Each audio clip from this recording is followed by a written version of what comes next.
A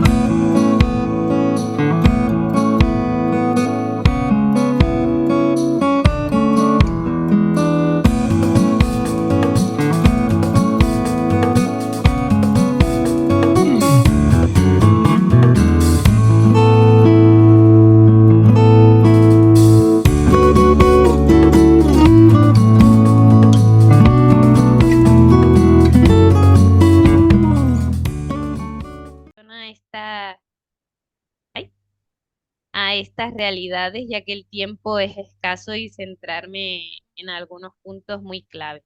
Entonces, para comenzar, y que esto en las islas también lo estamos viendo, en la península y en todos sitios, pues quería visibilizar la situación climática en la que nos encontramos en la actualidad, ¿no? Cada día casi sale una nueva noticia de que un récord se ha superado.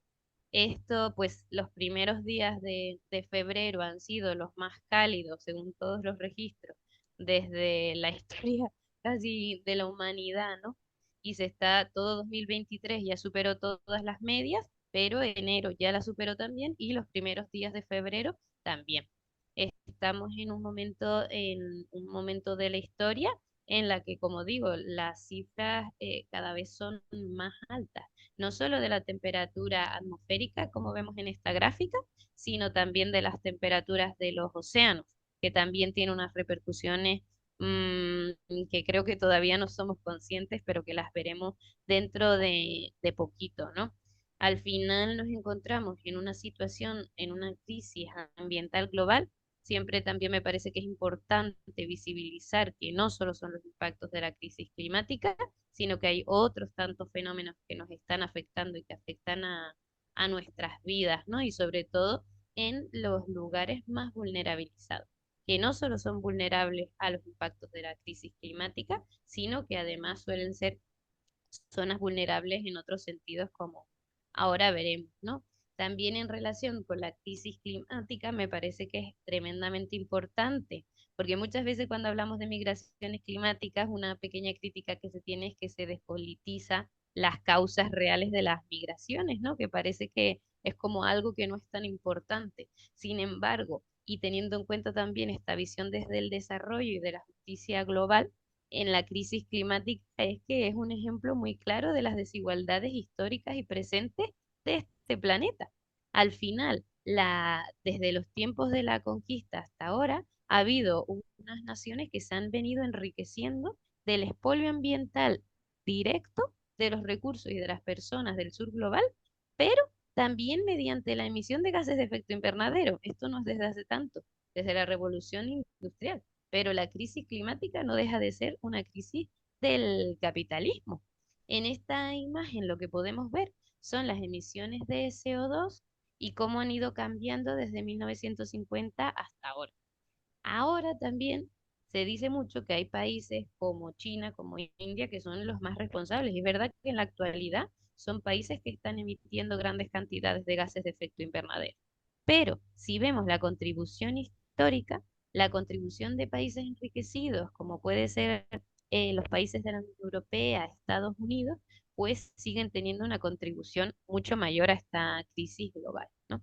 Y esto también hay que tenerlo en cuenta porque tienen, si bien hay responsabilidades comunes ante la crisis climática, son enormemente diferenciadas. Con lo cual, aquí también hay un enfoque bastante desde la justicia, desde el desarrollo y desde ese enfoque político en el que hay unas causas y unas responsabilidades muy claras, ¿no? La crisis climática y sus impactos afectan a la vida de las personas. Nos encontramos en un momento en el que, como les decía, el aumento de las temperaturas atmosféricas está haciendo que se altere todo el sistema climático. Esto significa más lluvias en algunos lugares, sequías en otros, incluso en los mismos lugares, inundaciones. Estamos hablando también de incendios cada vez más que duran más tiempo en momentos del año en el que no deberían haber, y un sinnúmero de efectos. Aquí en Canarias, por ejemplo, la calima que está viniendo este año ha sido una cosa increíble, que nunca antes había habido tantos tiempos de calima, ¿no? En Cataluña tenemos también el tema de la sequía, que estamos en un momento sin agua como no había habido desde hace por lo menos Bueno, desde hace muchísimo tiempo. Esto lo que quiero decir es que al final la crisis climática afecta a todo lo esencial para la vida, algo tan esencial como es el agua, por ejemplo, ¿no? Afecta al agua, afecta a la alimentación, porque tiene impactos directos para los cultivos, a la ganadería, tiene impactos incluso para la salud, para el acceso a la educación. Tiene un montón de consecuencias, a veces visibles y otras veces menos visibles, que afectan a la vida de las personas. En algunos casos, el vínculo entre crisis climática y movilidad es claro y directo, como por ejemplo cuando hay unas inundaciones y hay que marcharse, ¿no? Ahí podríamos establecer un vínculo bastante claro, porque si no te marchas, la situación va a ser muy complicada, pero cuando los impactos son más de desarrollo lento, es más complicado establecer esos vínculos. Pero eso no quiere decir que no haya. En las entrevistas que hemos hecho estos días, por ejemplo, creo que ninguna persona así de primeras nos ha dicho, oye, yo me fui por esto, ¿no? Pero en cuanto hemos hablado un poquito más, esos impactos en la mayoría de los casos estaban. No solo cambio climático, por supuesto. Muchas veces también, sobre todo este proyecto que va de Senegal, otro tema que se ha mencionado muchísimo es la pesca. De primeras, muy pocas personas han hablado de, oye, yo me fui porque no había pescado. Pero una conversación un poquito más larga sí que lleva a, mira, pues es que no había pesca, es que la familia no tiene que comer y bueno, yo tuve que coger e ir, ¿no? Y hacerlo de la manera que pude.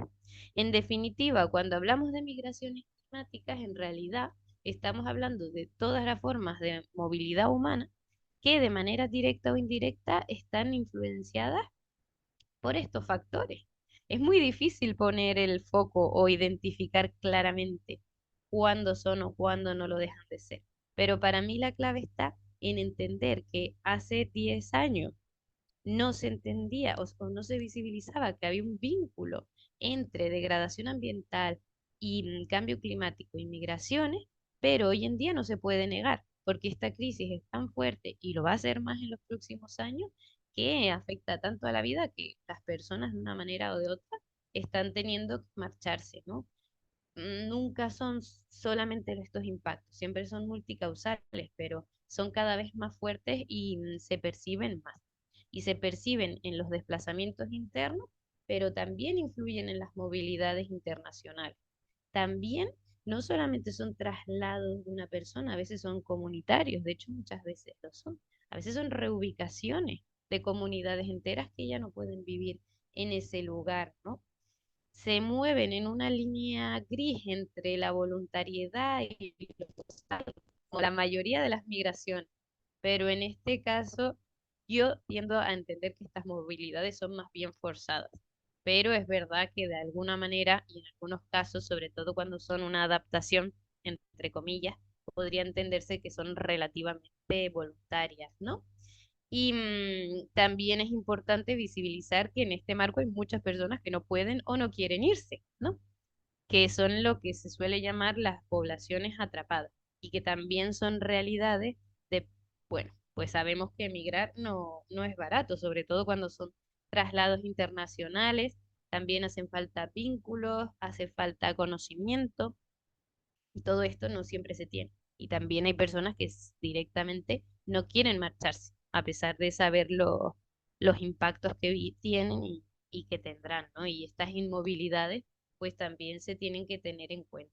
Y también es importante visibilizar que también no solo depende de factores externos, como sean estas movilidades, sino de factores internos.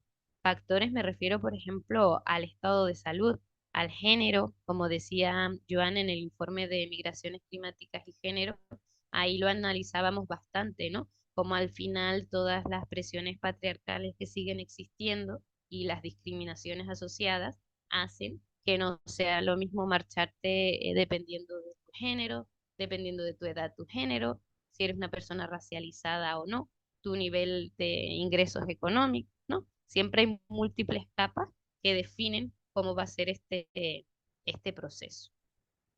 Para ir ya casi acabando, que veo que no me queda muchísimo tiempo, solamente comentar a un par de cositas más, ¿no? Estas realidades ocurren en todos lados. Hay en España, hay en Estados Unidos, hay, dependiendo de cómo lo veamos, pero en realidad movimientos de personas asociadas con degradación ambiental, cambio climático hay en cada sitio. Y de hecho también me parece que ha habido una evolución importante en el análisis y en visibilizar que esto está ocurriendo en todo sitio. Ocurren de una manera o de otra, ¿verdad? Pero hay ejemplos de movimientos de población de estos tipos en todos los lugares del planeta. Vean los informes del Internal Displacement Monitoring Center, yo siempre lo cito, donde al menos tenemos algunos datos de desplazamientos internos asociados a desastres. Yo estoy deseando ya que llegue mayo, que es cuando publican el año anterior, para ver cómo fue la situación en 2023. Y la realidad es que todos los años siempre hay muchos más números de desplazamientos por desastre siempre es mucho mayor que el asociado a conflictos y violencia, ¿no? Aquí se puede ver el de 2022.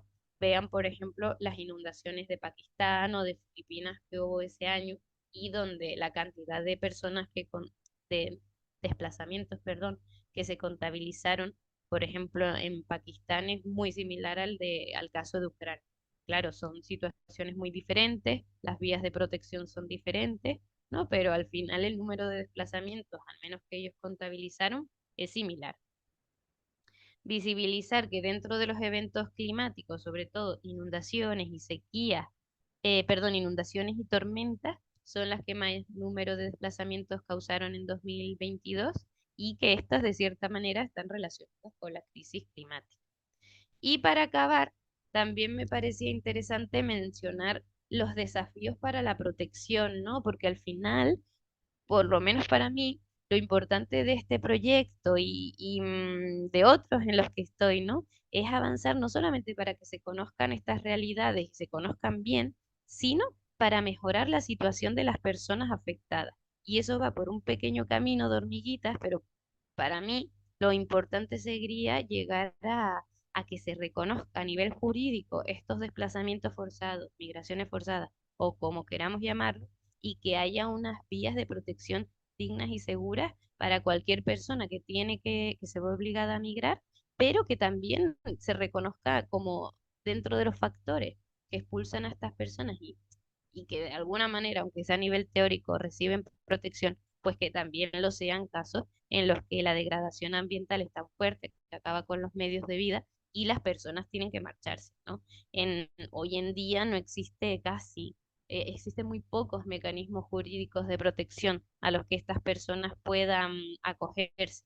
La realidad es que los mecanismos de protección no están sirviendo ni para las personas que se trasladan en estos contextos ni para muchas más, con lo cual hace falta mejorarlas en todos los sentidos. Pero aún así me parece importante pues visibilizar que las causas ambientales y climáticas son cada vez más importantes, cada vez más evidencia y que ya vamos tarde, que es importante pues que todos estos marcos o todo el derecho internacional de las migraciones, del desplazamiento interno, incluso de la apatridia, del cambio climático, de los desastres, que ante estas realidades empiecen de una vez, que vamos tardísimo, a actualizarse para dar cabida a la situación de estas personas, ¿no? La realidad es que al menos la Convención de Ginebra el Estatuto de las Personas Refugiadas no está preparado todavía para esto, que deba estarlo o no, es un debate interesante que podemos tener siempre que quieran, pero la realidad es que hoy en día existe un vacío importantísimo y que al final quienes huyen de estos contextos se encuentran con una protección, sin protección, mejor dicho, sin protección. En fin, visibilizar también que algunas cositas se van haciendo, que hay ideas, muchas de ellas sobre todo académicas o desde la sociedad civil, pero que es importante atravesar estos espacios, ¿no? Y seguir colaborando entre todas las esferas para seguir adelante. Creo que voy justa en los 15 minutos, no quiero extenderme más, por favor. Efectivamente, Beatriz, lo has hecho en tiempo. O sea que te agradezco muchísimo. Ya me Muchas imaginaba que gracias. seguro que es. Beatriz, ha estado genial porque esto nos va a servir de introducción a la mesa redonda que, bueno, que vamos a empezar en este momento, enseguida. Voy a intentar configurar a ver si nos podemos ver. Em, lo que pediría que mis compañeras y compañeros, Arantxa, Seidú, Marta está en la mesa, así que no habría problema, y Almudena pusieran ya el micro y bueno, pues os voy a presentar y voy a abrir en este momento la mesa redonda. Y antes de dar vuestros nombres, luego si queréis habláis brevemente de qué hacéis, etcétera, bueno, como lo queráis enfocar, os comento que disponéis de 15 minutos, porque luego la idea es lo que os comenté, tomar una serie de notas sobre los temas principales que se han comentado y cerrarlo pues a modo de conclusiones y hacer un cierre, ¿vale? Entonces, está Arantxa García. Ella es directora del área del Magreb y Senegal en la ONG de CERAI. Marta Vidal, que está con nosotras, no sé si podrías cambiarte ahora y así se ve un poco. Marta Vidal es técnica de cooperación internacional y educación para ciudadanía de Ayuda en Acción. Seidú Wane, no sé si está conectado, sí, hola Seidú. Secretario ejecutivo del Foro por un Desarrollo Sostenible. Tutto ok. Y Almudena Moreno, Correcto. coordinadora de desarrollo Bonjour. local sostenible de Alianza por la Solidaridad. Bueno, pues en este caso invitaría a Arantxa, ya que lo he configurado así en el cartel, bueno, que me gustaría que empezara ella con la mesa redonda. Además, habíamos tenido una breve conversación telefónica sobre este tema y ella os puede aportar un punto de vista muy interesante. Bueno, buenas tardes y muchas gracias por esta invitación. Bueno, creo que es un tema muy interesante, pero para mí es como muy complicado porque creo que tiene muchas aristas y, y claro, ¿por qué migra la gente? Así cuando lo hemos hablado, cuando hemos hecho visitas a terreno, pues siempre hay causas muy distintas y muchas veces un poco sorpresivas, ¿no? Para mí hay una razón muy importante, ¿no? Que es muchas veces la falta de oportunidades económicas y de medios de vida, pero también hay otras causas, ¿no? Sobre todo hablo un poco desde lo que es el medio rural y proyectos de transición agroecológica, que es un poco en lo que estamos trabajando desde CERAI, ¿no? Trabajamos sobre todo con comunidades campesinas y, y, y, claro, lo que sí que vemos es que es muy difícil llevar a cabo proyectos en el medio rural, ¿no? Pero aún así, también trabajamos con poblaciones, ¿no? Con comunidades que tienen un ancestro cultural que son transhumantes, son nómadas, y eso está pesando mucho en las decisiones que se toman, ¿no? Para la vida. El cambio climático indudablemente claro que afecta, porque afecta sobre todo a nivel agrario, pues claro que afecta, las sequías son cada vez más recurrentes, el ganado tiene problemas de movilidad, tiene que irse cada vez más lejos para tomar el agua, los pastos, con problemas con cierres de fronteras por falta de seguridad, bueno, pues la gente vive muchas veces muy desesperanzada, ¿no? A las mujeres, a los niños, pues son los más vulnerables, entonces les afecta más, pero aún así también conocemos casos de gente que les iba medianamente bien y de un día para otro deciden migrar. ¿Por qué? Pues igual está esta parte, ¿no? Sociocultural de base que te hace tomar otras decisiones, ¿no? De explorar unos espacios, unos tiempos que a lo mejor no lo estamos teniendo en cuenta y muchas veces también, sobre todo en África negra, ¿no? La gente tiene intención de volver, de hacer ese recorrido, ¿no? De migrar para luego volver a su casa, mostrar tu estatus. Si te ha ido bien, porque es una forma para posicionarte en tu comunidad, ¿no? Y si te ha ido mal, pues claro, tienes que volver a lo que eras antes, pero también eso te permite prosperar con estos intercambios que haces, conociendo otras culturas y otros lugares, ¿no? Entonces, no lo sé, tampoco, no sé cuánto tiempo más dispongo, pero... Aún te quedarían, yo creo que 10 minutos. Vale. Y bueno, ¿y qué hacemos un poco en CERAI, en los proyectos de cooperación? Pues a ver, un poco intentamos ir de la mano de socios locales y de las comunidades, intercambiando y cooperando lo que vamos viendo en otras zonas, ¿no? Entonces, bueno, tanto en Mauritania como en Senegal sí que tenemos una estrategia de desarrollo de transición agroecológica en la zona del Valle del Río Senegal, y ahí sí que intentamos poner en marcha, de la mano de socios locales, procesos de desarrollo agroecológico, ¿no? Trabajamos mucho, como ha contado la compañera de APS, pues en temas de huerta, con cooperativas de mujeres.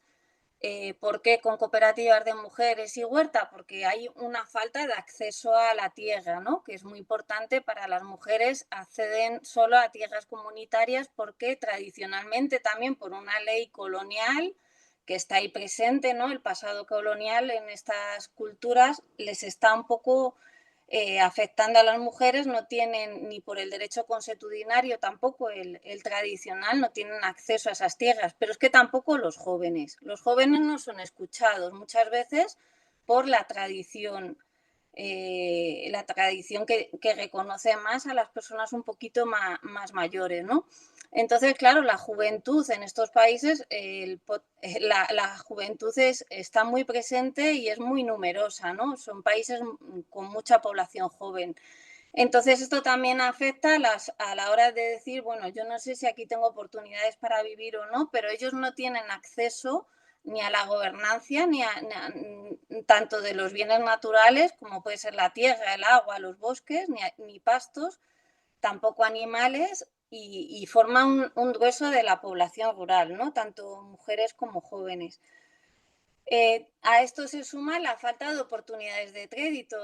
Para emprender necesitas dinero, ¿no? Entonces, tampoco ni mujeres ni jóvenes muchas veces tienen acceso a los recursos económicos para poner en marcha estos emprendimientos agrarios.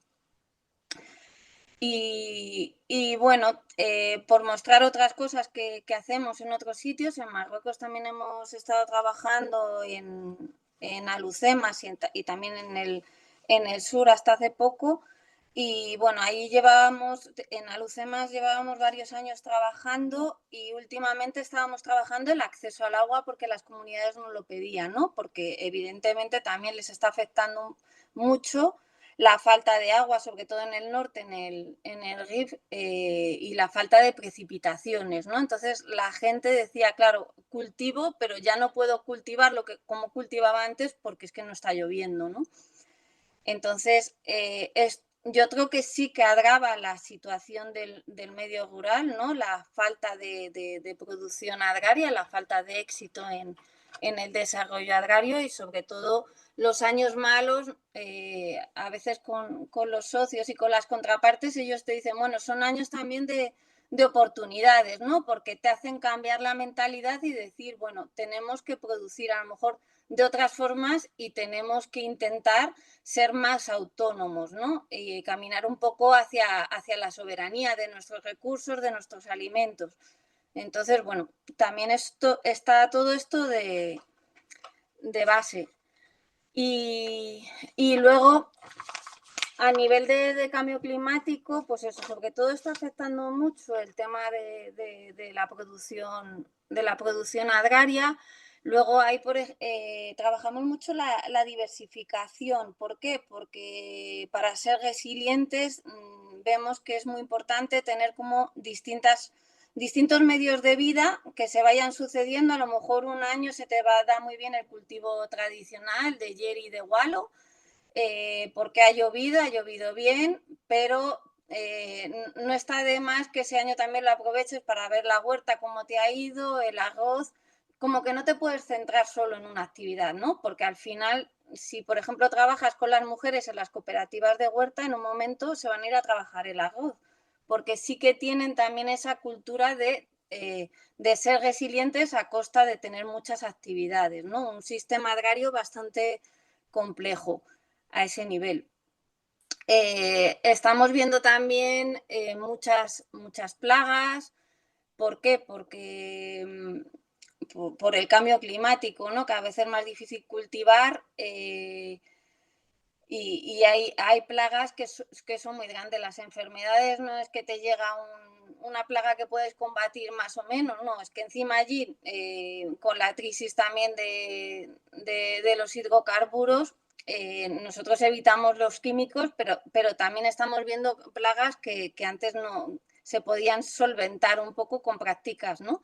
Agrarias, pero ahora últimamente también son muy graves estas plagas. Y bueno, sobre todo intentamos fomentar prácticas agroecológicas, recuperando la autonomía, por ejemplo, con las semillas locales, con los cereales, que ellos lo que hacían tradicionalmente sí que se recupera muy fácil. Las semillas de huertas, pues no, las estamos intentando pues, recuperar como se hacía con cereales, pues intentar hacerlo con semillas de huerta, pero también para devolver esta autonomía, ¿no? También intentamos un poco fomentar la cultura de los árboles, porque cada vez más con el cambio climático también estamos viendo, ¿no? Que bueno, el acceso al agua es complicado y se talan muchos árboles pues simplemente para cocinar. Entonces vemos que es muy importante para favorecer los microclimas a nivel de los sistemas agrarios, de los sistemas agrícolas, pues disponer de árboles que también apoyan a diversificar la dieta y también vienen muy bien. Y luego hay una parte social que creemos que es muy importante ir trabajando todos estos temas a nivel social a través de la metodología campesino a campesino, que es la transmisión de las prácticas agroecológicas entre agricultores, como se venía haciendo, ¿no? A través de visitas de gente que puede promocionar, ¿no? sus prácticas agrarias y también es muy importante trabajar la colectivización, ¿no? Porque muchas veces también aunque los lazos comunitarios son muy fuertes, pero también es a nivel de la casa funcionan, ¿no? De la gran familia. Entonces, bueno, sí que creemos que es muy importante toda esta parte social para caminar y luego ir trascendiendo hacia una parte más política. Pues ya se habría acabado el tiempo, pero creo que has sabido condensar muy bien todos los puntos principales que se había planteado en la mesa redonda, que por cierto no lo he comentado, pero aprovecho la ocasión para decir que está centrada en cómo está incidiendo el cambio climático en el desarrollo de los lugares en los que trabajan las ONGs y qué proyectos y acciones se están desarrollando en ese ámbito. Entonces, ahora me gustaría dar paso a Marta, que ella está en este espacio, así que voy a apagar el micro y nada, que os cuente ella un poquito.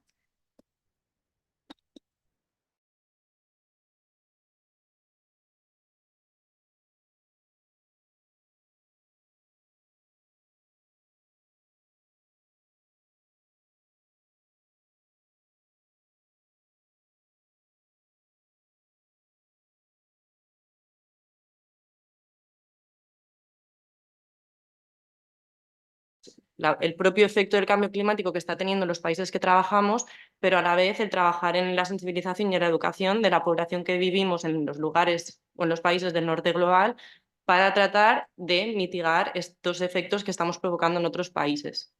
Entonces, nosotras en Cooperación Internacional trabajamos sobre todo en América Latina, en Centroamérica y Sudamérica y en algunos países de África. Como comentaban las compañeras, en realidad el efecto del cambio climático, cada vez lo que estamos viendo es que se suceden efectos meteorológicos cada vez más extremos. Entonces, nos lo estamos encontrando esto en todos los lugares en los que trabajamos.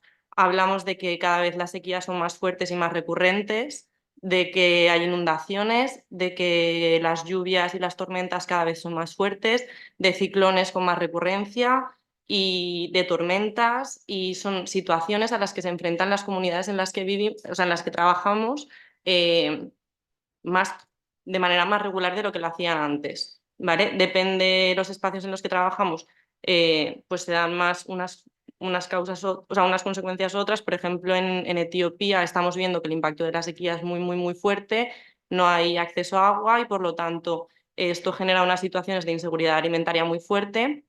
Pero, por ejemplo, en las zonas de Ecuador y zonas de Centroamérica pues, estamos viendo que, por ejemplo, los ciclones son muchísimo más fuertes y las lluvias son muchísimo más fuertes, lo que afecta pues, a los medios de vida general. Estamos viendo que pues, las casas, centros de trabajo, centros escolares, demás, están perdiendo su uso, ¿no? Porque se están viendo como destruidos, estamos viendo cosechas que se destruyen y un sinfín de consecuencias que perjudican a los estándares de vida que tienen las personas en todas partes del mundo. Entonces, ¿cómo trabajamos nosotras esto en nuestros proyectos de cooperación? Trabajamos desde, como si dijéramos, desde cinco ámbitos. Uno es, evidentemente, es el trabajar con las comunidades el tema de la seguridad alimentaria, en promover proyectos que ayuden a mejorar sistemas de cultivo, sistemas de producción, acceso al agua, para poder generar producción alimenticia que satisfazca las necesidades nutricionales de las personas. Tenemos una segunda parte muy vinculada a esto, que también es el trabajo en las cadenas de valor. No sé si conocéis el término cadena de valor, pero bueno, básicamente es el influir en la producción de algo desde el momento en el que se empieza la producción hasta que llega, como si dijéramos, tranquila, hasta que llega la persona que lo consume. Entonces, por ejemplo, trabajamos en cadenas de valor de producción hortofrutícola, en apicultura. Entonces, lo que hacemos es coger estos diferentes estados de la cadena de producción y hacerlos más sostenibles, que generen mejores ingresos económicos también a las familias que están trabajando en ello y a la vez que sean más resilientes al cambio climático. Por poneros un ejemplo, en Bolivia estamos trabajando en la zona de Chaco boliviano, sobre todo en lo que es la zona de Tarija, con proyectos de producción apícola. Entonces, los proyectos que están alrededor de esto están centrados en la plantación de más especies de plantas melíferas, que son las que ayudan a producir miel, o sea, las que utilizan las abejillas para producir la miel, lo que por una parte favorece a la plantación de más plantas que están ayudando a la absorción de carbono, que están ayudando a la protección de miel, que están favoreciendo el ecosistema y la biodiversidad, porque todo lo que son plantas ayuda a la generación de insectos y demás. Estamos contribuyendo con las abejas a que esta producción de plantas sea todavía mayor. A la vez, la miel la estamos utilizando, las familias la están utilizando como complemento alimenticio y a la vez estamos trabajando en la generación de mejores ingresos para las familias a través de programas de comercialización. Entonces, incidimos para mitigar las causas del cambio climático, pero también intentando reducir las consecuencias que esto tiene, porque al final, claro, replantamos porque las plantas que había antes se han muerto por la sequía. Entonces, también ayudamos al mantenimiento de las fuentes de agua que tienen allí. Por ejemplo, más proyectos que tenemos.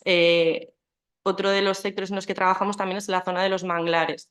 Los manglares son, no sé si conocéis, pero bueno, yo no, es que no lo sabía antes de entrar aquí. Entonces, son como ecosistemas que tienen agua, árboles, bosque. Entonces, estos ecosistemas son imprescindibles para la captura de carbono.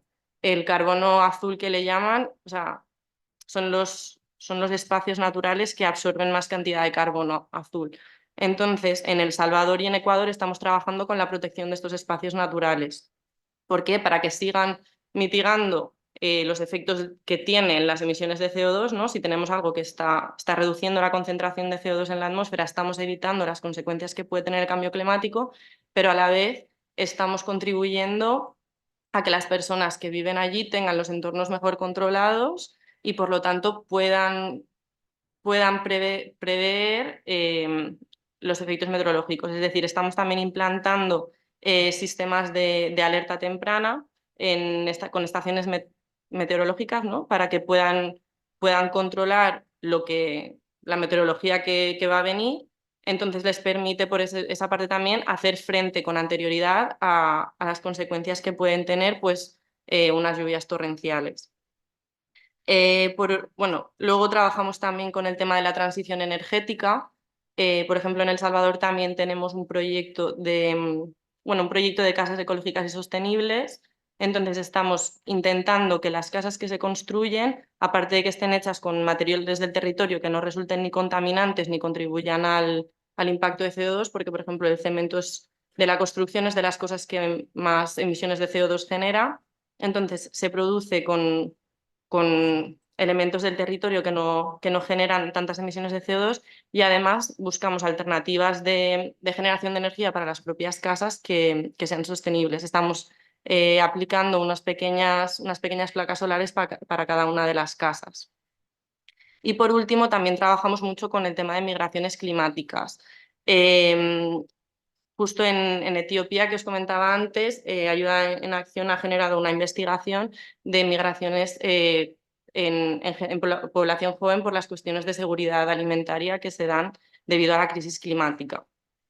También, bueno, en el tema de las migraciones hemos participado en foros internacionales de migración y desarrollo, tenemos estrategias de migración que se centran no solo en el territorio, ¿no? En el que las personas vean la migración como una posible elección y no como una obligación, sino también pues, las personas aquellas que se ven obligadas a migrar, que durante el tránsito y el lugar al que lleguen en el país de acogida pues tengan vidas que sean dignas, ¿no?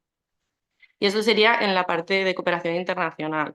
Luego, desde Educación para la Ciudadanía Global, estamos trabajando en varios territorios españoles, como aquí en la Comunidad Valenciana, Andalucía, Galicia, Las Palmas y Extremadura, con centros educativos, con el objetivo de que la población y nuestra población joven genere una mentalidad crítica respecto al cambio climático. Es decir, lo que buscamos con esta población es que entienda lo que está pasando porque es una realidad. No podemos a estas alturas encontrar que hay gente que niega la evidencia del cambio climático. Entonces se trata de que entiendan con recursos pedagógicos adaptados a cada edad, que entiendan lo que está pasando y que se lo apropien para que se den cuenta de que nosotras y nosotros estamos incidiendo y podemos incidir sobre que los impactos del cambio climático sean menos negativos. Entonces, pues eso, trabajamos con colegios, con universidades y con institutos y a raíz de esto, del trabajo con juventud, generamos estrategias de incidencia política, porque al final está claro que nosotras como personas individuales tenemos un impacto, pero al final de nada vale, o sea, sí vale nuestra acción individual, evidentemente, pero también hay que darle muchísima importancia a la incidencia política que hacemos. ¿Por qué? Porque al final esto, el cambio climático es una cosa de todas y se trata de darle espacios y voz a la juventud para que haga sus propias reclamas políticas, ¿no? De sentirse parte de algo y darles a los gobiernos o a las instituciones el papel y las necesidades que necesitamos que se cubran para poder avanzar en una sociedad más justa, ¿no? Siempre tratamos de hablar mucho de la justicia climática, porque al final es el norte global el que está generando la mayoría de las emisiones de CO2, pero son los países del sur global los que más están sintiendo las consecuencias del cambio climático. Y ya no sé, ya he hablado un poco rápido, pero... No, has hablado rápido, pero has tenido mucha capacidad para concentrar toda la información y ha estado muy bien y así que te lo agradezco mucho. Bueno, pues ahora en este momento voy a dar paso a Seidú. Seidú, tendrías que activar el audio. A ver, que le llegue la... Ya está. Oui, bonjour. Vous Sí, m'entendez? hola, ¿me oís bien? Voilà, donc moi, c'est Seydou, Bueno, pues me llamo Seydou Wan, secrétaire exécutif de l'ONG soy secretario ejecutivo de la ONG FODE Sénégal, y trabajamos en Senegal, la zone sud, donc en Casamance. en la zona del sur, en la Casamance. Pour ce qui est des changements climatiques, Y en lo que respecta al cambio climático, comme vous le savez, c'est un pays Senegal, como sabéis, es un país del Sahel et sa problématique, y c'est su problemática les populations le ressentent sous forme de baisse de la es que, pluviométrie. bueno, en las poblaciones están viviendo una bajada de la pluviometría y vemos que Senegal desde hace 30 años ha perdido 300 milímetros de lluvia de media al año, pero la zona de Casamance era la zona más lluviosa de Senegal, era la zona de bosques, pero se ha visto fuertemente afectada por la sequía en estos últimos años.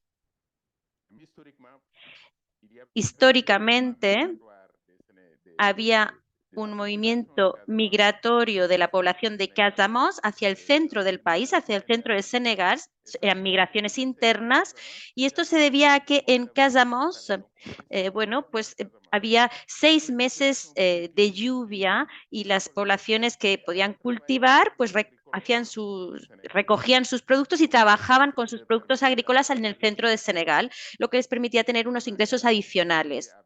Pero con la bajada de la pluviometría, también en términos de duración de la época de lluvias, pues estas poblaciones ahora, pues bueno, se ocupan de sus cambios y luego cuando ya no llueve en otros lugares, pues finalmente no pueden seguir trabajando. Entonces, en la cultura de esas poblaciones, el cambio climático ha afectado mucho a los cultivos que pueden hacer, ya no pueden hacer esa migración interna que solían hacer, que les permitía tener ingresos adicionales. Entonces, la migración del entorno rural a lo rural, pues hace que, bueno, también se ha visto afectada y esa migración también, bueno, era algo culturalmente que se percibía como algo de la formación. Era muy habitual que los jóvenes viajaran porque formaba parte de su educación. Pero en esta zona en la que estamos trabajando, en la Casamance, es la zona fronteriza con Gambia, y todo el trabajo que hemos hecho se ha ido organizando en base a lo que nos decían las poblaciones. Alianza trabaja desde hace muchos años en esta zona porque estas poblaciones al principio, bueno, decían, bueno, podéis ver que hay un río que atraviesa toda esta zona y es un afluente del río, y bueno, del río más grande, y cuando esa pluviometría era fuerte, pues ese curso de agua estaba siempre con agua, pero con la sequía vemos que ese agua permanece durante 2 meses y luego va al río Gambia y ya tenemos esa zona más seca, lo que hace que realmente hay muchas oportunidades de cultivo a lo largo de ese valle que se han ido perdiendo con la sequía, porque la bajada de las lluvias ha hecho que ya no existen esas posibilidades de trabajar con ese agua que permanecía en el valle para, bueno, hacer el riego de los cultivos, etcétera. Se ha perdido esa oportunidad y esto hace que ha cambiado prácticamente todo el modo de producción de la zona. El trabajo que hemos hecho con Alianza ha sido efectivamente ver lo que tenemos que hacer para paliar ese déficit. Y la demanda de las poblaciones nos piden si es posible mantener ese agua en el valle para hacer esos cultivos, esa irrigación, ese riego de los cultivos, y lo que hemos propuesto es llevar a cabo técnicas bastante sencillas para conservar el agua, pequeñas presas que permiten mantener el agua en unos 2 kilómetros en ese valle. Y también esto tiene la ventaja que se cargan de nuevo las capas freáticas. Entonces, cuando el agua simplemente pasaba, veíamos que se estaba perdiendo también la capacidad de las capas freáticas, pero estas pequeñas presas que estamos haciendo nos han permitido mantener el agua. Y bueno, nuestra estrategia en realidad es ver ¿cómo podemos hacer para que fuera de la época de lluvias las personas puedan cultivar en esas mesetas, que puedan producir también durante el resto del año? Es decir, movilizar esos recursos de agua para poder favorecer el riego en otros periodos del año. Además, para aumentar los ingresos,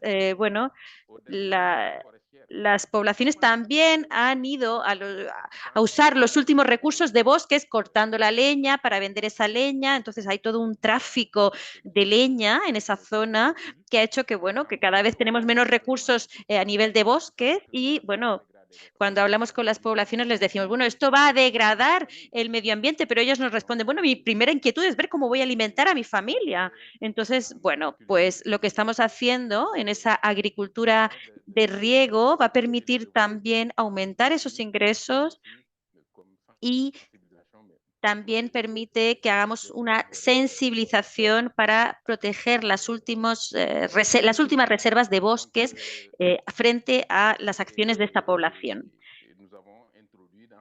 Además, hemos introducido en esta zona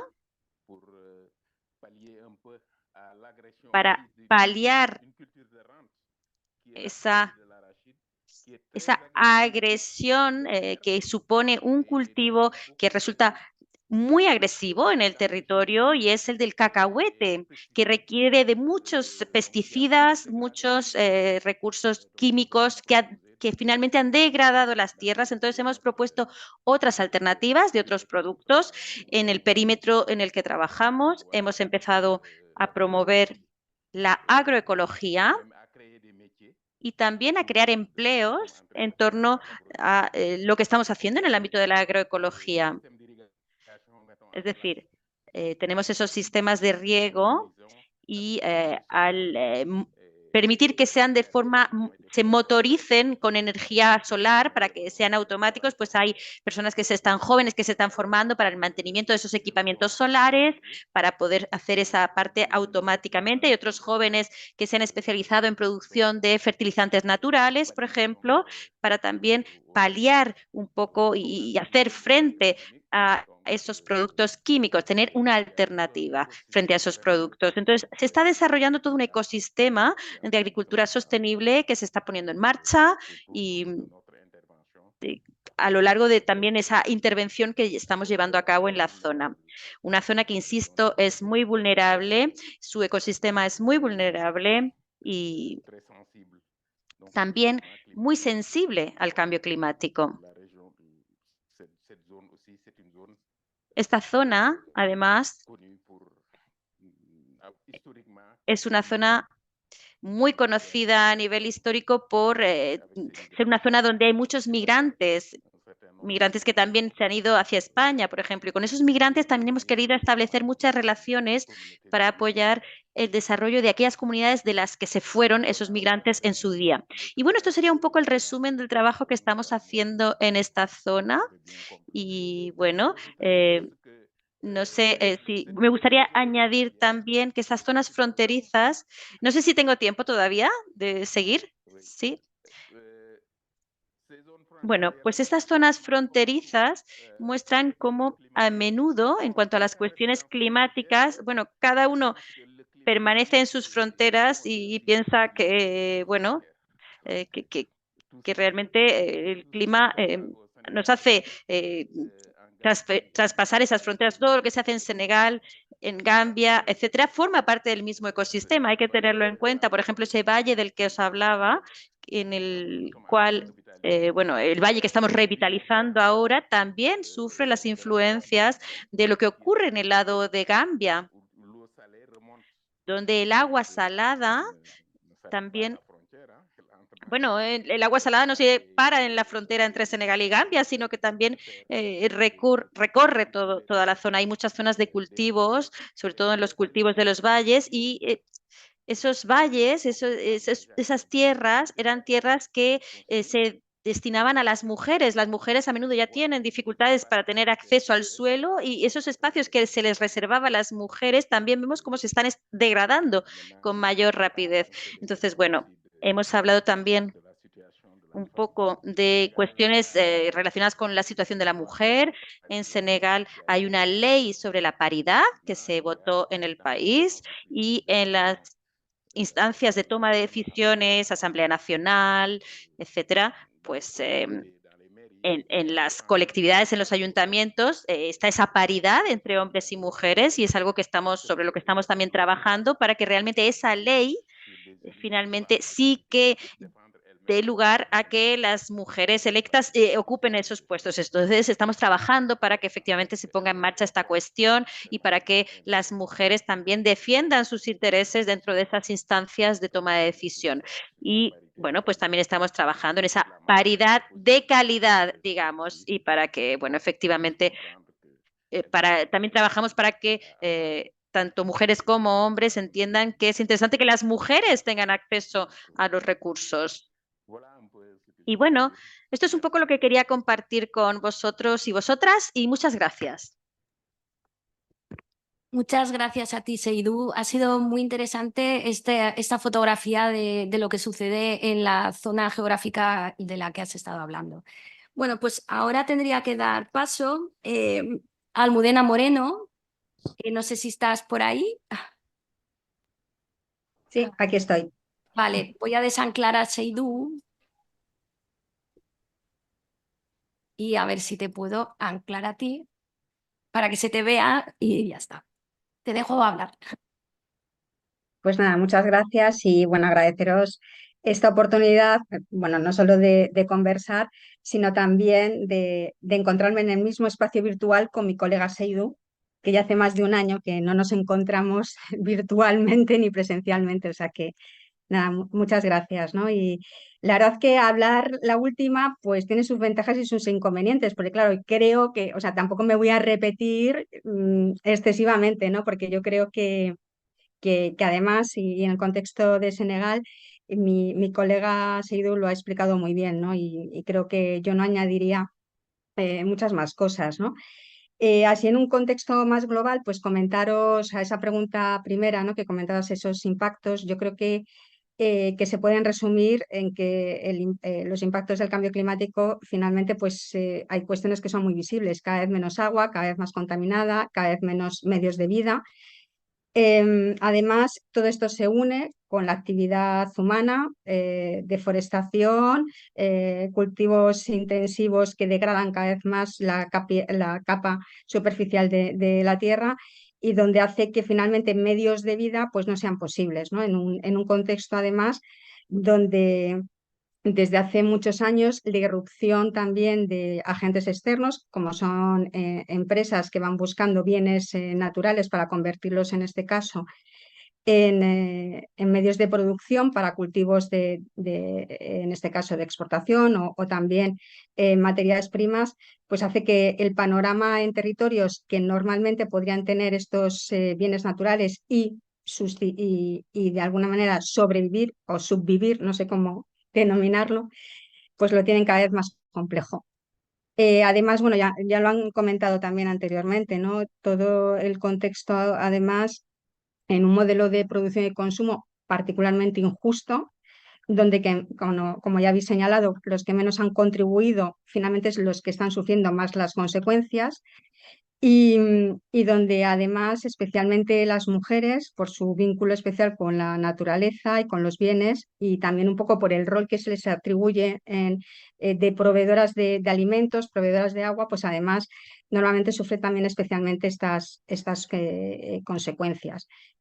También lo habéis comentado, ¿no? Anteriormente, es que estos temas, y ahora Seidu también lo ha dicho, no tienen fronteras, es decir, con independencia de los contextos en los que trabajamos, nosotros como Alianza trabajamos desde Centroamérica, también trabajamos en Colombia, en Bolivia, trabajamos en Haití, Mauritania, Marruecos, por supuesto Senegal, Palestina, pues la India. Es decir, que al final ves como todos, con independencia de la frontera, finalmente pues las causas y las consecuencias son bastante similares.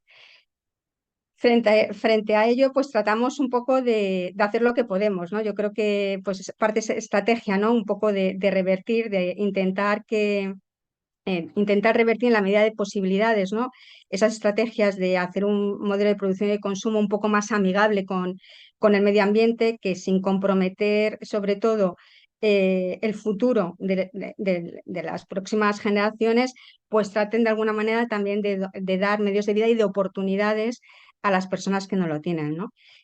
Es cierto, para nosotros es muy importante como organización y bueno, como las otras que que bueno, yo creo que en eso nos une, pues también luchar contra esas desigualdades y ofrecer oportunidades y derechos a los que los tienen más o que tienen más dificultades. Por eso nosotras también hacemos un trabajo muy específico en este caso con mujeres, ¿no? Porque, bueno, en los sitios en los que trabajamos, su papel o su rol como proveedoras de alimentos, pues hace que ese impacto que hacemos con nuestro trabajo se note mucho más, sea mucho más a corto plazo, ¿no? Por así decirlo, porque son las encargadas de producir alimentos y por lo tanto, pues esa necesidad primaria, desde luego, se puede suplir.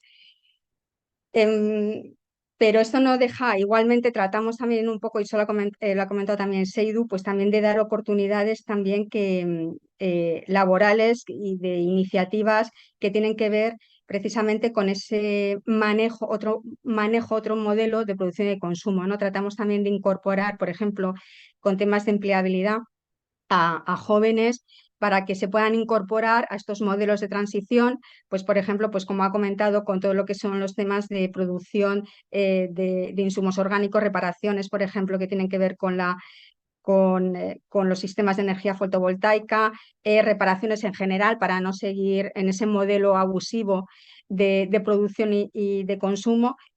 Y luego pues también tratamos un poco de mitigar, ¿no? Con proyectos que tienen que ver también con el tema de gestión de residuos y donde estamos tratando también ahora de hecho vamos a iniciar ya próximamente, ¿verdad, Seidu? Nuestro proyecto de valorización de, de los residuos orgánicos Enfin, para que realmente pueda de alguna manera no solo generar empleo, mitigar los efectos del cambio climático y además dar un valor añadido a través de esos insumos orgánicos que puedan ser un uso más intensivo y tratar de hacer esa competencia a los insumos y a los agroquímicos que no solo queman y destruyen la tierra, sino que además están dotando a una economía, están dopando a una economía que es particularmente injusta.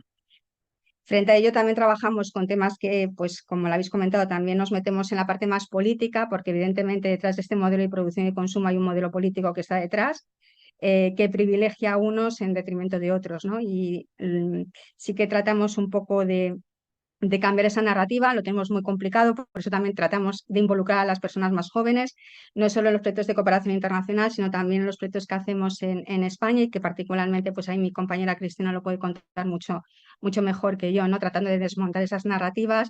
Y, por ejemplo, también en Senegal estamos trabajando pues, con chavales de secundaria para que se sumen a este cambio, para que entiendan y que además no solo la transición climática, sino también un poco desmontando esos roles de género.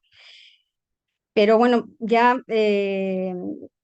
un poco yendo y como tengo esta parte de escoba, ¿no? que me ha tocado al estar al final, también, bueno, no quiero dejar de tratar de provocar un poco, ¿no? Porque, claro, cuando hablamos de migraciones climáticas estamos hablando pues de un contexto especialmente adverso, donde las soluciones que se pueden abordar desde organizaciones como la nuestra, pues no dejan de ser pues gotas en un desierto, ¿no? Y que aunque tengamos pues éxitos, que desde luego creo que los tenemos, pero es verdad que al final este modelo de producción y de consumo pues hay que cambiarlo con otros tipos de decisiones. A mí cuando se habla de inmigración siempre, y bueno, pues cuando tengo la oportunidad de estar en estos sitios, por supuesto en Kolda o en Haití, dices, pero ¿quién no va a migrar? ¿Cómo no vamos a migrar? Es decir, ¿qué oportunidades podemos darles a los jóvenes? A lo mejor hace unos años, pues en redes sociales, en esa comunicación, pues todo era más, se podía contener un poco, ¿no? Pero ahora, ¿quién lo para? Y sobre todo, además, tiene mucho que ver también con esa ensoñación idealización de lo que es la migración. Es decir, yo creo que nadie cuenta lo mal que le ha ido, nadie cuenta lo mal que le va, porque bueno, hay además toda una inversión detrás y desmontar por una parte esto, pero también por otra parte es que tienen, por supuesto, todo el derecho y quien no, insisto, bueno, pues cuando ves que eh, no tienes oportunidades, cuando ves que no llueve, cuando llueve, pues se lleva todo por delante, cuando has visto a tus padres y a tu familia, ¿no? Pues trabajar horas y horas en el campo a cambio de finalmente sobrevivir, pues es que es muy complicado, ¿no? Por eso yo creo que la reflexión pues tiene que ir también un poco en que finalmente, bueno, no dejemos de dar oportunidades, también pensemos en lo que quieren los jóvenes. Creo que a veces nos falta escuchar, o sea, estamos más como dándole soluciones en lugar de pensar y de preguntar qué es lo que quieren, ¿no? Y que evidentemente pues tienen todo el derecho a soñar, a querer mejorar sus condiciones, a emprender aventuras que pueden salir bien o pueden salir mal, pero creemos que también es importante que se les escuche, ¿no? Y muchas veces yo creo que enlatamos un poco las respuestas que les damos, ¿no? Entonces ahí lo dejo como reflexión y, y bueno, y que creo que al final las organizaciones tratamos pues, de poner nuestro granito de arena para revertir estas consecuencias tan negativas, pero bueno, no deja de ser muy complicado y desde luego en contextos donde ya no solo son los países, no son las comunidades, no son en este caso las autoridades, sino bueno, es algo mucho más global y que bueno, que intentamos hacer lo mejor posible con algunos éxitos. Así que nada, muchas gracias. Muchas gracias a ti, Almudena, porque creo que has tocado puntos muy interesantes y yo ya he hecho algunas anotaciones. De hecho, comparto muchos puntos de vista, sobre todo el último tema que has comentado. Bueno, pues somos afortunados porque nos ha sobrado tiempo, lo que quiere decir que, bueno, yo lo que voy a leer de manera breve cuáles son los temas principales que se han tocado y luego me imagino que Joan, que también ha realizado anotaciones, querrá comentaros algún aspecto que le haya llamado la atención y en ese caso, bueno, pues ahora os invitaría pues a participar en debate y bueno, pues algo más que creáis que se tendría que haber ampliado, etcétera. Bueno, pues te voy a desanclar y así me veo a mí, un segundito. A ver, ya. Bueno, pues de manera resumida os comento que se han tocado los siguientes temas. A ver, acciones para la mitigación de los efectos de CO2, cómo son las migraciones climáticas, si realmente se producen en territorios, son forzadas, hay voluntariedad o no, cómo afecta realmente el cambio climático, a quién afecta más. Estaríamos hablando de temas de justicia climática. El cambio de técnicas de cultivo, se ha hablado un poco, pues eso, pues para evitar que la población joven, especialmente de las zonas rurales, no se vea obligado a migrar por falta de oportunidades. ¿Cuáles son las estrategias que se desarrollan para evitar la migración? Un poco también, pues, el cambio de técnicas de cultivo, por ejemplo, técnicas de irrigación.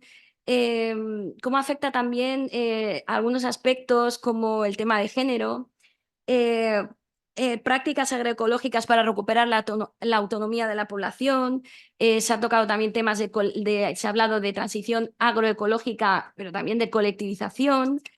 Y bueno, pues la falta de oportunidades laborales, que es una de las principales fuentes para que las personas jóvenes que, insistimos, por falta de oportunidades se tengan que ver obligadas a migrar. También se ha hablado de la existencia de una migración interna, más también que una migración transfronteriza. Y cómo hay que desmontar los roles de género, que esto también afecta de alguna manera, y los contextos adversos. Y la idealización de la migración, este último punto que ha tocado Almudena, pues que hay una realidad que, claro, la persona que quiere tener más oportunidades, pues puede ver que al final se topa con una realidad que es muy distinta de la que hubiera imaginado. Entonces, bueno, pues ahora le doy paso a Joan para ver si quiere aportar algo más y luego ya pues se abre un poquito de debate y ya. Bien, pues mientras vais pensando preguntas y cuestiones, que pues, también es una ocasión, ¿no?, para que podamos debatir y discutir un poco sobre todas estas cuestiones que se han planteado aquí, que yo creo que dan mucho juego. Bueno, yo simplemente destacar cuatro ideas, ¿no?, que me han parecido especialmente interesantes. Una es la de responsabilidad de la migración climática, ¿no? Porque a veces hablamos o oímos hablar de la migración climática como si no tuviese responsables, ¿no? Como decía Beatriz Felipe, ¿no? Es decir, bueno, el clima cambia y bueno, y eso conduce a que haya más migraciones, sí, de acuerdo, pero eso no es solamente la explicación, es decir, la cuestión no es cómo la migración afecta al cambio, cómo el cambio climático afecta a la migración, sino cómo hemos cambiado el clima para que produzca migración. ¿Verdad? No hay que olvidar que el cambio climático no es una cuestión, diríamos, natural, como a veces se nos presenta. El cambio climático, estamos hablando de la acción humana, estamos hablando de la acción que ha transformado, ¿no?, que ha, diríamos, alterado, ¿no?, los patrones que conocíamos hasta este momento. Entonces ahí es cuando realmente tenemos que ir también a buscar quiénes son los responsables del cambio climático, ¿no? Y indirectamente o directamente también en muchos casos de la propia migración, ¿no?, que a su vez ahora pues nos alarma, ¿no?, sobre todo a los países del norte, que somos los mismos que hemos producido gran parte, ¿no?, de ese cambio climático que ahora estamos viviendo, ¿no?, en estos últimos años, ¿no? Y al mismo tiempo pues nos alarmamos, ¿no?, sobre los flujos migratorios que empiezan de alguna manera a estar vinculados, ¿no?, a los mismos cambios climáticos, ¿no? Luego, por otro lado, la otra idea importante para mí es la misma complejidad del tema, ¿no? Alguien también lo ha dicho, no sé si era la compañera de Feray, ¿no?, que es un tema realmente con muchas aristas. El propio tema de la migración, pero también el propio tema del cambio climático, que a veces es muy paradójico, ¿no?, también en sus efectos, ¿no? Por ejemplo, pues hace poco que hemos estado en Marruecos visitando zonas de oasis en el sur de Marruecos. Allí se dan situaciones a veces que aquí no nos planteamos, ¿no? Y es decir, por ejemplo, cómo el cambio climático también puede producir la inmovilidad de determinadas poblaciones y no la movilidad, ¿no? Por ejemplo, allí se da una situación muy paradójica y es que el cambio climático digamos, ha hecho prácticamente desaparecer el nomadismo. El cambio climático ha hecho que la gente se sedentarice en los lugares. De manera que los que antes se movían, ahora ya no se mueven. Y los que antes no se movían, ahora se tienen que mover.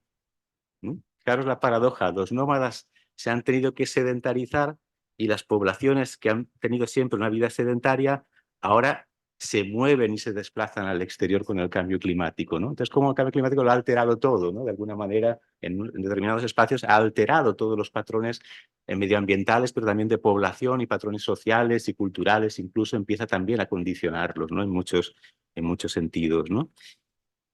Luego, los efectos más visibles del cambio climático, de los que más se habla, ¿no?, de sequías, de lluvias, de tormentas, ciclones, pero luego hay muchos otros. También hablamos de enfermedades, enfermedades cuya incidencia pues, se ha disparado con el cambio climático, ¿no? Plagas también que afectan a la agricultura. Incluso hemos visto ahora cuando hemos estado en Marruecos fenómenos desconocidos hasta ahora como incendios, imaginaros en los oasis. Los oasis de palmeras se queman. No solo los bosques, sino que se queman incluso los oasis de palmeras, algo que, bueno, que era algo impensable hasta hace no mucho y ahora se ha convertido en un gran problema en esas zonas, ¿no? O incluso lo que comentaban, menos abejas. Nos hemos encontrado, bueno, pues con que no solo las abejas cumplen con la función de polinización, que ya es muy importante, sino que también, por ejemplo, muchas iniciativas de desarrollo local, por ejemplo, allí en Marruecos, pues pasaban por el desarrollo de la apicultura.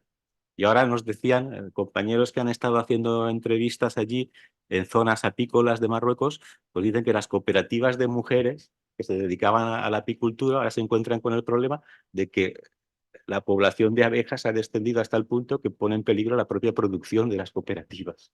Entonces, bueno, todo esa conjunción, ¿no?, de múltiples factores, de múltiples fenómenos, ¿no?, que cada vez pues, bueno, pues hacen más difícil, ¿no?, la vida en muchos lugares, ¿no? Y bueno, comentaban también la dificultad que supone el cambio climático para la migración interna, que era, diríamos, también un recurso con el que la población contaba hasta ahora. La migración interna siempre ha sido mucho más importante, tanto en Senegal como en Marruecos, que la migración internacional. Pero claro, cuando la migración interna también se ve cada vez más dificultada, pues el único recurso que queda, la única salida que queda, pues es la de la migración internacional, ¿no? Entonces, como se encadenan, ¿no? Diríamos, diferentes restricciones a la movilidad y al mismo tiempo se generan, ¿no? Nuevos tipos de movilidad, ¿no? Que en muchos lugares hasta ahora no eran tan comunes, ¿no? Para que veamos pues, un poco la complejidad del escenario, ¿no? al que nos enfrentamos. No sé si hay cuestiones, hay preguntas, reflexiones de tanto de las personas que estáis aquí en la sala como también de los compañeros y compañeras que están conectados desde otros lugares. Podemos un poco abrir, ¿no? la participación.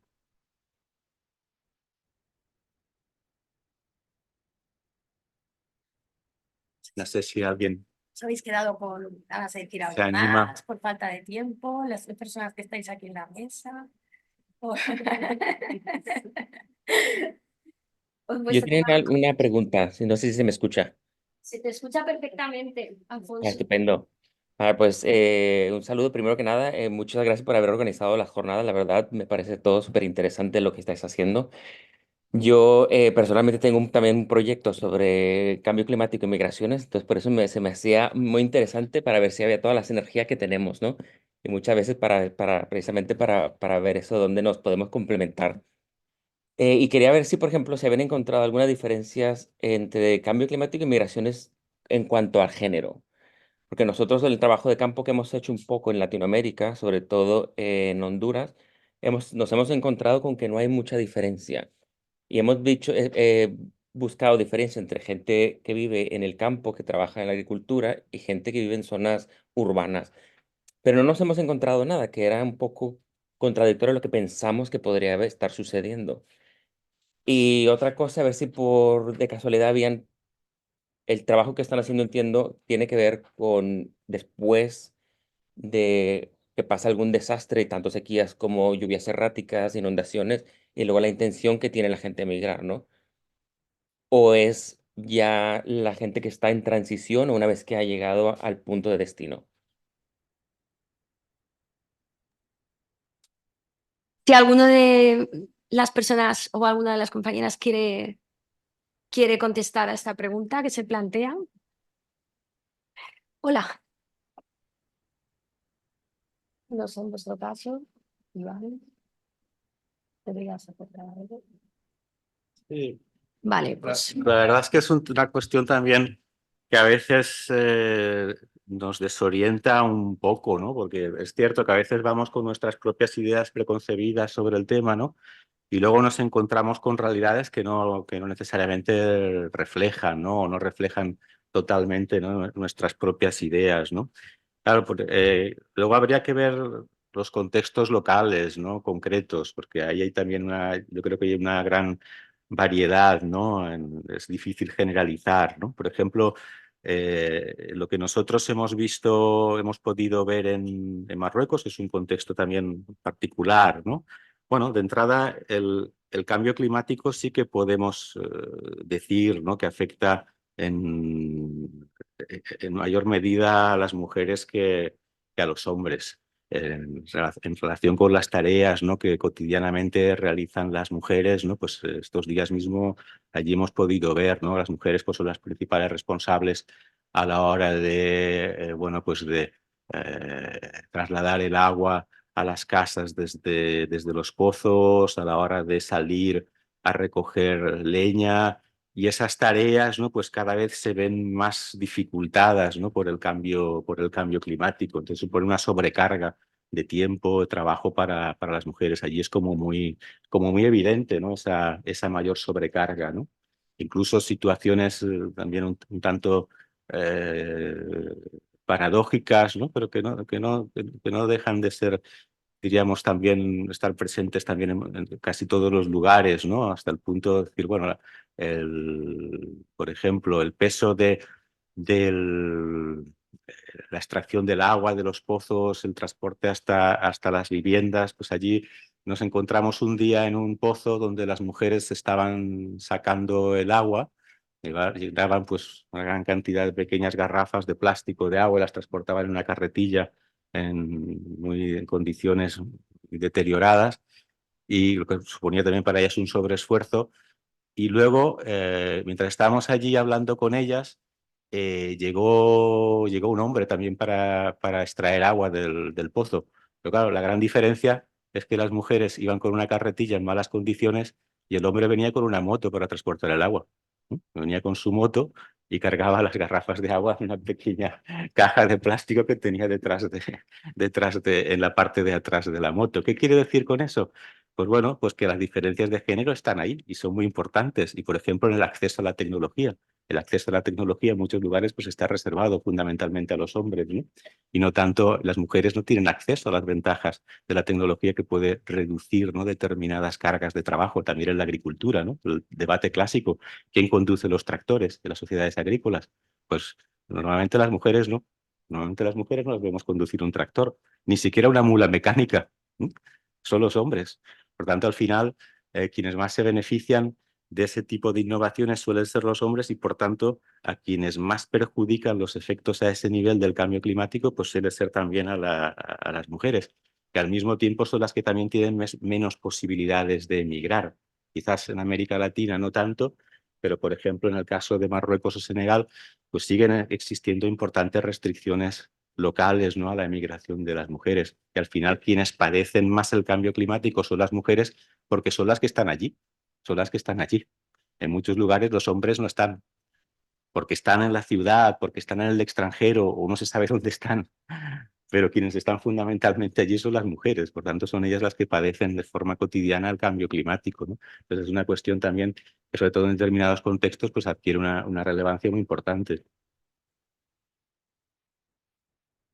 No sé si hemos respondido a las cuestiones que planteabas, porque también has hablado de la intención de emigrar después de un desastre.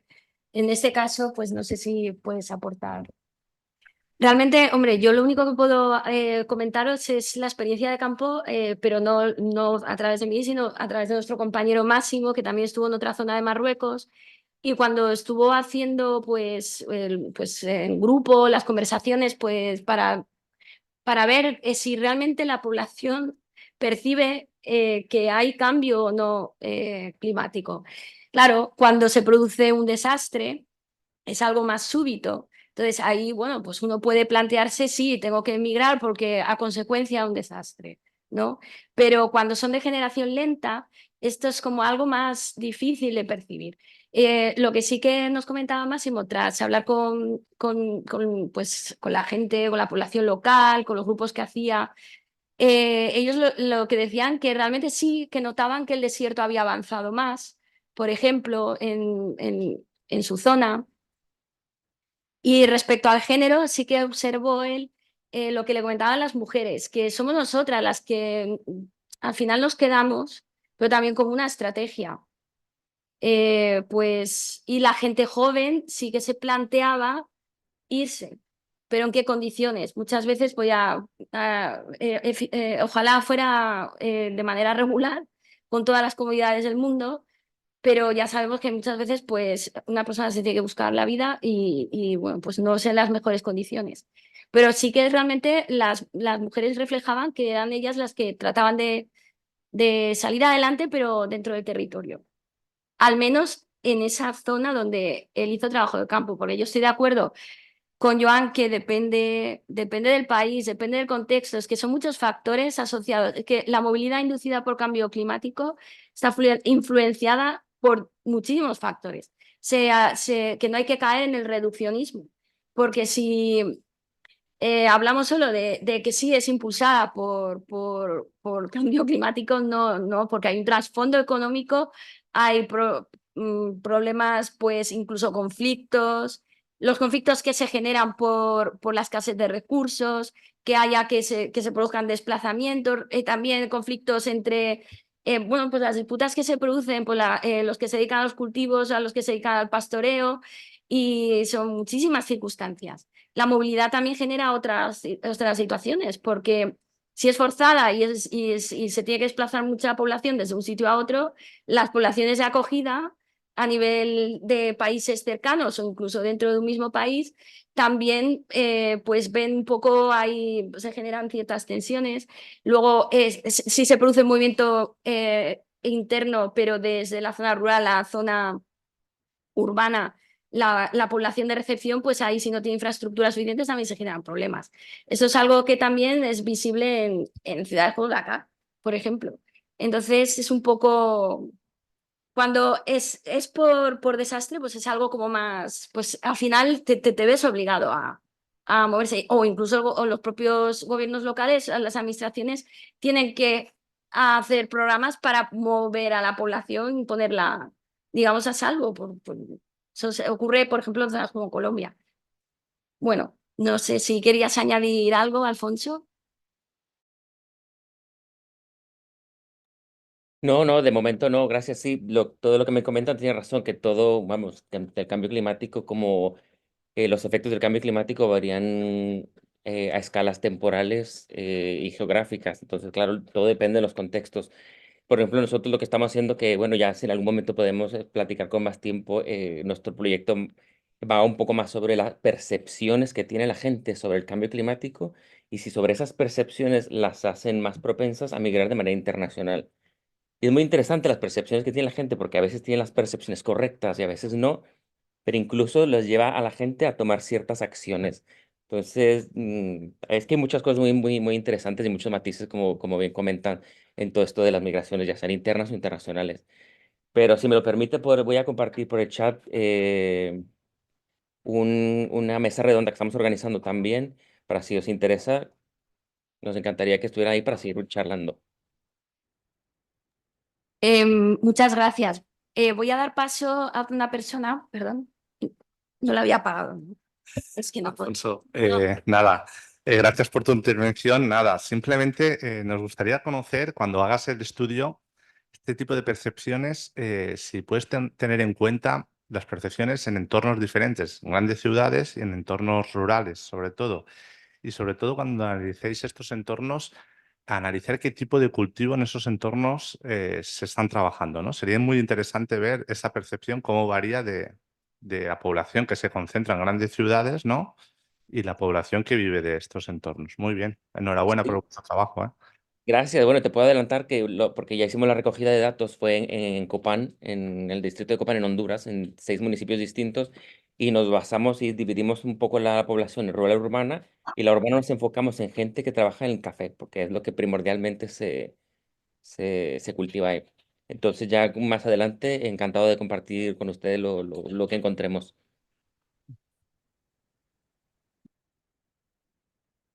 Creo que tenemos a nuestro compañero Máximo, que ha levantado la mano, ¿puede ser? Hola, sí, se me oye bien, ¿eh? Se te oye perfecto. Voy a quitar el micro, ¿vale? Y así puedes hablar.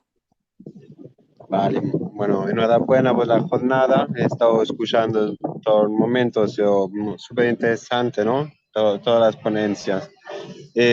Un poco respecto a lo último que comentabas, ¿no? Del trabajo de campo en Marruecos, yo sí que quiero destacar algún patrón que me ha impresionado también, que he visto también en Senegal.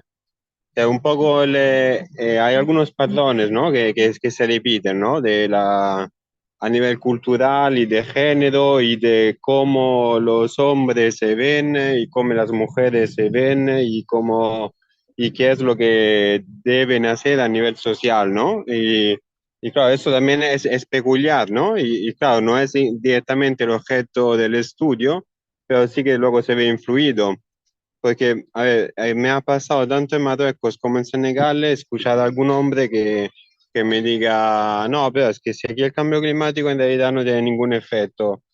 Y si tiene algún efecto, en realidad somos nosotros los hombres los que tenemos que apechugar con ello, ¿no? Las mujeres no, ellas no le cambia nada, ¿no? Sí, es que es un poco, ¿no? Te quedas, ¿no? Un poco así con los ojos abiertos, pero tienes que seguir haciendo la entrevista y no puedes hacer más preguntas, ¿no? Sobre la afirmación que te están haciendo, pero no, tampoco le puedes contradecir, ¿no? Y, pero también por otro lado, ¿no? Un poco también las mujeres, ¿no? Lo que te cuentan, ¿no? Algunas mujeres campesinas que te dicen, sí, sí, o sea, muchos hombres están migrando, es así en todas las familias. Nosotras tenemos que asumir más tareas, pero no asumimos más responsabilidades. Y es algo que estaba preguntando muy directamente en Senegal, porque en Marruecos quizás no lo hice bastante, y en cambio sí que en Senegal lo pude un poco preguntar y todas las veces que lo preguntaba lo que veía es que en realidad sí, las mujeres tienen que asumir más tareas, también más responsabilidades de cuidado, pero en realidad luego no tienen más poder, porque igualmente el que tiene poder en la familia es el padre de familia que está en el extranjero, el suegro, el tío, el hermano del marido. Entonces, claro, a veces en los proyectos de desarrollo también se piensa que la mujer así se empodera y puede tener más peso. Y sí, no digo que no lo estamos haciendo, porque yo también trabajo en una fundación en Musol y no, ahora no quiero hacer un discurso contra las ONG, pero sí que es verdad que a veces se le da como muchas tareas a las mujeres y se les añaden aún más. Cuando en cambio una compañera, ahora no me acuerdo exactamente cuál, decía que ya las mujeres tienen una diversificación muy amplia, ¿no? Y justamente tienen una diversificación muy amplia, pero con menos medios tecnológicos, como decía Joan. Entonces, un poco también esta reflexión sobre los patrones y sobre la injusticia climática creo que es una injusticia que yo por lo menos veo a nivel internacional, a nivel nacional, con un sistema que muchas veces es colonial de la ciudad, de las grandes capitales hacia las zonas rurales, y luego también dentro de la sociedad, con sociedades que siguen siendo machistas, también, también por aspectos negativos, porque al final si todos los jóvenes o la mayoría de jóvenes hombres piensan que lo único que positivo es migrar y ya no estudian y varios de ellos se mueren, y en cambio las chicas piensan, no, es mejor estudiar y aquí hacerse una familia, luego ya alcanzaré mi marido, eso también tiene un aspecto de crecimiento personal, ¿no? Para las personas en un sentido en otro lado de un gran nivel de riesgo a nivel humano y de vidas, ¿no? Pero bueno, que es un fenómeno muy complejo y sí que creo que la vulnerabilidad, ¿no? Y las injusticias sociales de base son un fenómeno fundamental. Espero que se haya oído bien, ¿eh? Y lo siento por los ruidos de fondo. Termino de hablar. Se te ha entendido perfectamente y la verdad es que ha sido muy interesante tu aportación. Creo que ha servido muy bien para complementar todo lo que se estaba hablando en la mesa. Tenemos una compañera en el público que quiere hablar. Un segundito que voy a desanclar y si pudiera cambiar. Ups. Sí, voy a intentar cambiar la cámara, ¿vale? A ver si lo logro, va.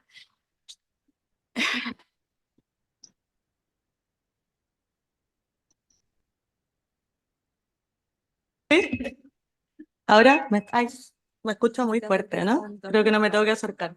Ya, aquí. Nada, creo que Max, el compañero, sobre este falso empoderamiento que se le da a las mujeres en la crisis climática. Y también un punto que no se topó y que creo que es muy importante en esto es la gestión menstrual de las mujeres en medio de la crisis climática. Donde ya con estos roles machistas que existen en estos distintos países, ¿no es cierto? Sobre todo, bueno, en Senegal, etcétera, añadiéndole aún otro factor que es el de que en esa semana las chicas no tengan agua, por ejemplo, para tener su gestión menstrual adecuada o una higienización constante que pueda generar también enfermedades o el repudio familiar, creo que también es importante considerarlo, sobre todo porque la gran mayoría de las mujeres son menstruantes y es necesario tocarlo. Eso. Te agradezco muchísimo esta aportación porque estoy muy de acuerdo contigo. También creo que hay otros temas que no se tocan, que es, por ejemplo, el caso de las personas que están en situación de discapacidad o sufren enfermedades y son personas dependientes, que generan, cuando hay situaciones de movilidad, creo que son los grandes olvidados, incluso en los informes de las organizaciones de derechos humanos y organizaciones internacionales. Así que muchas gracias. Estoy muy de acuerdo contigo. Bueno, pues no sé si hay alguna persona más que quiera. Voy a mirar a ver si me he dejado a alguien que haya levantado la mano o no. Y estoy aquí. Si no Estamos a punto de hacer ya el cierre. habla nadie, yo le pediría a Aissatou, que ha llegado un poco más tarde. Aissatou es la presidenta de la Asociación de Mujeres Africanas en Valencia. Es de Senegal. Y yo le pediría a Aissatou, que además ha estado hace poco en Senegal, tanto en el campo, en Casamance, como en su ciudad, en Dakar. ¿Cómo está afectando el cambio climático? Buenas tardes. Exacto.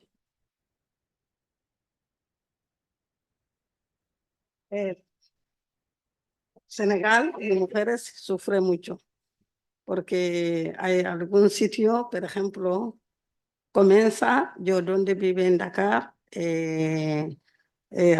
antes entrar dentro, hace 4 años no puedo, ha comenzado haciendo casas, pero no puedo terminar de la agua. De lluvia, cuando ha venido, está allí, todo está lleno de agua. No sé cómo se llama, de hunde. Yo fui a Casamance también hace de mes de diciembre. Pero las mujeres, yo dice, estamos sufriendo cerca de Dakar, pero Casamance se sufre más, porque yo año 2022 fui allí. 2021, 2023, último mes, yo fui allí. Pero las mujeres están preocupando, no tienen agua, no tienen para comprar, muy lejos de la capital, no tienen coche, ellos tienen que caminar con esos niños espalda. Cuando tú entras al pueblo, tú vas a decir, no hay hombres. Ellos hacen todo su mano. La leña hace su mano. Tiene que coger, no sé cómo se llama, para partir la leña. Poniendo sus niños su falda, pone eso, su falda, no falda. Entonces, y las mujeres en Senegal sufren mucho. Yo he visto mucho sufrimiento de mujeres de allí, pero en Senegal mucho, porque aquí estamos enterando la comunidad, participando de las entidades, las mujeres tienen sus derechos, porque antes estamos en casa. De 2009 han comenzado esa asociación, pero gracias a Dios ahora estamos colaborando con el ayuntamiento, con Valencia, con profesores, etcétera, etcétera. Pero la África en Senegal sufre mucho. Yo también tengo algunas mujeres de mi asociación, tiene marroquíes, ellos también están comentando la misma palabra. Sufren mucho del tema de cambio de climática. Las mujeres están con niños, están buscando la vida. No, si hay, bien, si no hay, ellos están sufriendo, pero no está con los hombres, sufren menos. Siempre todas las mujeres cuidando sus hijos, buscando qué comer, buscando qué beber. Todo muy complicado. Mi español es muy difícil, perdóname. Gracias, tú. ¿Alguna pregunta más? Voy a revisar. Ah, mira, genial. Vale. No, porque es que si no, no sale el audio online. Tiene que salir, si no, no sale. ¿Entiendo? ¿Acá? ¿Sí? Pues a mí siempre me llama la atención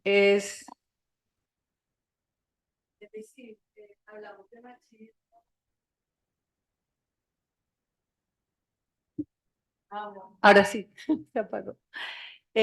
Hablamos del machismo como un factor, como un factor que intensifica más el sufrimiento de las mujeres. Saber que tenemos al lado varones que tienen un rol privilegiado dentro de una sociedad donde nosotras estamos sufriendo.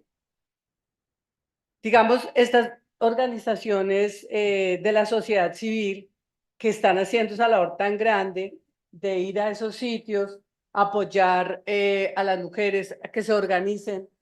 Como decía Max, Max fue el que dijo que él a veces veía que empoderar a las mujeres era darles mucho más trabajo del que ya tenían. O sea, su vida era difícil, llevaban mucho trabajo y el llegar a empoderarlas y organizarlas y a que ahora formen parte de la asociación y que ahora atiendan todos estos nuevos roles que les da el proyecto para que ellas se empoderen, pues las llena de más sacrificio. Si estamos estresadas ya por la supervivencia, pues nos estresamos más, estamos llenas de cortisol, como dicen los psiquiatras, estamos, ¿cierto?, más propensas a enfermarnos.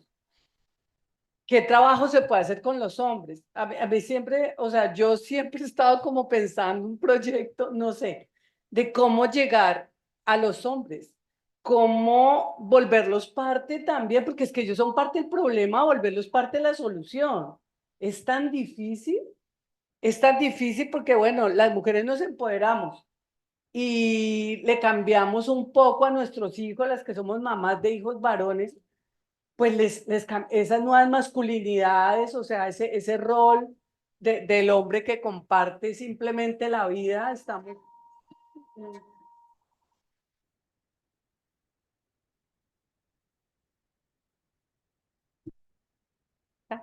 Estamos todos por la vida caminando.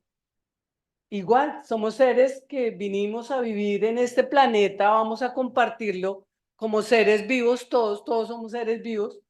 Nacimos unos en unas circunstancias, todos somos diferentes. O sea, eso de que la inclusión y la diferencia, todos somos diferentes. Nadie es igual a nadie.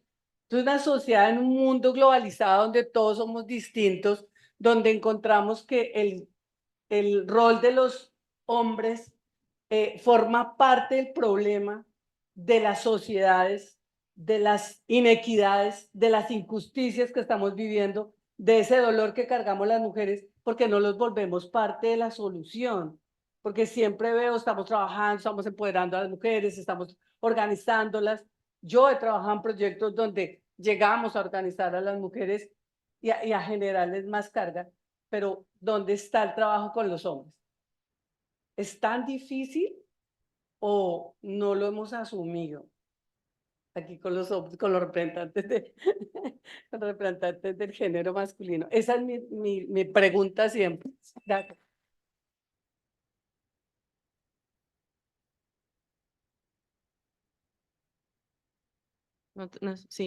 Sí que trabaja, o sea, por lo menos desde Ayuda en Acción, y yo creo que la mayoría, cuando hacemos proyectos de este tipo, siempre involucramos a los hombres en la ecuación. ¿Por qué?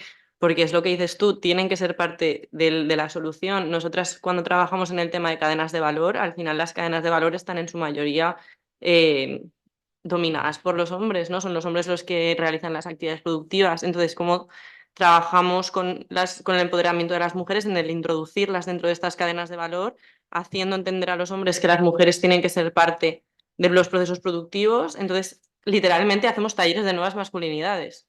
Se hacen talleres como parte de los proyectos que nosotras ejecutamos para que ellos entiendan y ellas entiendan también que tienen que ser duras con esto, porque al final nosotras tenemos que hacernos hueco y a ellos tenemos que hacerles entender que ese hueco nos pertenece y que tenemos todo el derecho del mundo y más a participar de estos espacios. Entonces, se hace, y yo estoy segura que la mayoría de compañeras que estamos aquí, en todos los proyectos que involucran, que son todos, la perspectiva de género, no la implican nunca desde el sector femenino. ¿Por qué? porque es lo que decís, es sobrecargarnos, generarnos más frustraciones, generarnos más agobio, porque al final tú quieres ser partícipe de algo y no te están dejando. Entonces sí que desde las entidades se trabaja con los hombres, porque si no, no podemos avanzar. Y la respuesta, digamos, como Hay respuesta. los indicadores generalmente es tantas mujeres organizadas, tantas mujeres Bueno, empoderadas, tantas mujeres productivas, faltará. tantas mujeres haciendo cosas. ¿Dónde están los indicadores como para que uno diga, Pues una buena, bueno, tengo en el indicador ya un resultado? una buena línea de investigación para las compañeras. No, pero lo que señala usted es muy interesante porque al final hay que incidir también en los hombres. Yo creo que el mejor indicador es la educación. Es decir, la base o la receta para luchar contra cualquier tipo de discriminación es la educación y es el acceso de la mujer a lo que es un sistema educativo. Un sistema educativo que trabaje efectivamente derechos y se basa en la igualdad. Y a partir de ahí ya podemos ir construyendo, luego podremos cambiar estructuras de poder, podemos efectivamente un mercado laboral donde se dé las mismas oportunidades a las mujeres, pero sobre todo para mí, desde mi punto de vista, es la educación. Y está demostrado que esos países donde los sistemas educativos son más avanzados hay menos discriminación en torno a la mujer. Bueno, pues hay que partir de ahí, pienso yo, ¿no?